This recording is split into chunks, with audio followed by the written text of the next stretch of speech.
Hey guys, welcome back to the channel. Wanted to do a quick video today in between calling my clients here. It's actually a jam-packed day, but wanted to talk a little bit about vetting clients. Now, this is more for those of you who are in the overage business, asset recovery, whatever it is that you're doing.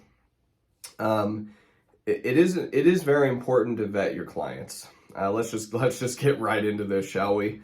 I just got a check. I might have it actually right by here so I can prove it. I don't know. Oh, is this the one? No, it isn't. This was from another check. Anyway, all right. I got a check in the mail 2 weeks ago. Okay, this was the longest case I'd ever had. The longest case by far. It went well over a year.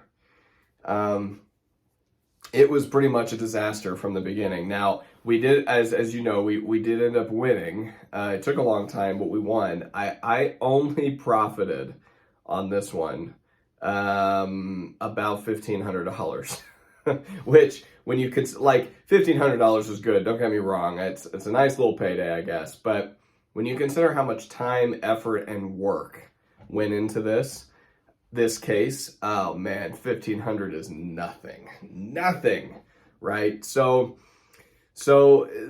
this was an issue of me not vetting the clients well enough. So first of all, there were liens against the property, but that actually wasn't my issue. Excuse me. I take cases all the time where there's liens against the property because not all of those end up going anywhere. In other words, they may owe somebody something, but those people may never petition. And sorry, I'm getting a message on my phone. Some of those people will never petition, right, for that money. So that's not always a game changer. However, in this case, this is what happened. I had a client, right? They lied to me about about being unaware of family members. So this was a grandma who died, and the money needed to go to the children of this woman and potentially her grandkids because some of her kids had also died. So this was an heirship case. Now, that is just fine. I'm happy to send paperwork to everyone who needs to sign and collect some of this money. These can be some trickier cases because you are dealing with multiple people. I had found a group, 3 siblings, in fact, who were the grandkids of the grandma who died, whose house got foreclosed on. Their dad had also died.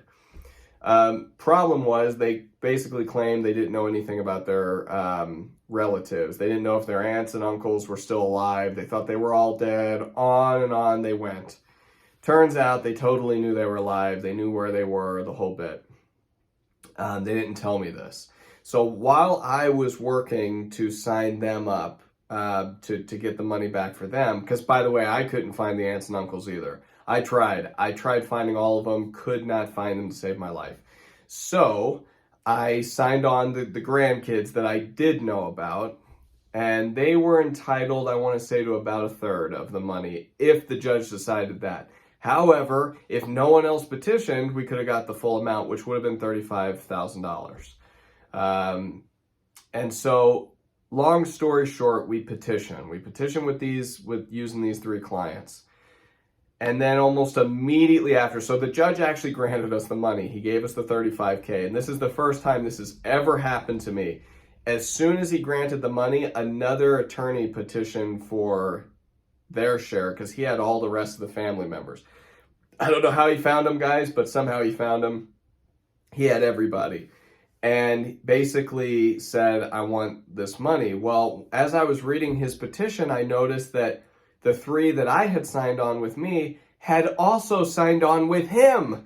I'm like, what are you guys doing? Like, we already had the money granted to us, and they were like, oh, I didn't know. They gave me the same runaround they had been giving me. These were basically just con men, basically, and they just wanted to they wanted to not put all their eggs in one basket in case I wasn't able to get it done, I guess. So we ended up fighting for 1/3 of it because at this point I was already, neck deep in attorney fees, right? So we applied for a third. We got the third. I ended up making $1,500 off it, and that's it. They ended up getting, whatever thousands of dollars they got.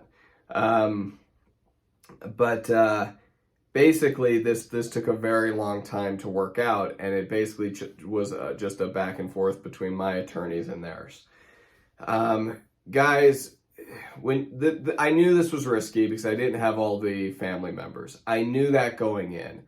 I knew that it was risky because I pretty much suspected they were lying to me. I suspected it from the beginning. So I knew that right out the gate. But I decided to go with it because it was an older case and no one had petitioned in years. So I guess I just got really unlucky because as soon as I petitioned, someone else was already also working on the same case. Also, by the way, that's not very common. In fact, that has never happened to me, where I had less of the potential claimants and that somebody else had all of the rest. That's never happened to me. That's very rare. This whole thing was just kind of a disaster from the beginning. So after paying my attorney fees, I ended up with $1,500. Guys, you need to vet your clients, and if it seems like they're being dishonest, in most cases they probably are. You want to really ask them questions. You want to know first and foremost, who is the right claimant, and you need all of them. If it's an heirship case, you're going to need all the claimants, right? Potentially. So you definitely want to ask questions. Don't be afraid to ask questions. And when it seems like they're being dishonest, say so. Because it could hurt you down the road. That's the point. I know you really want to, help them and help yourself and get this deal going, but at the same time, you want to do it the right way. Now, again, I did profit, so I can't complain. However, it definitely wasn't worth all the headache and all the court fees, the hearing, the multiple hearings, all that. It was risky, and I knew it. So if you're willing to take a risk, it's fine. But definitely ask them questions. How were you related to the deceased person, or what is their relation to the property itself that got foreclosed on? These things matter.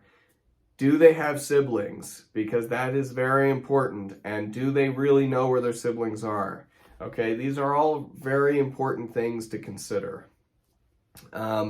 You'll want to know what the liens are. So you definitely have to go through and think about, what kind of liens are against the property.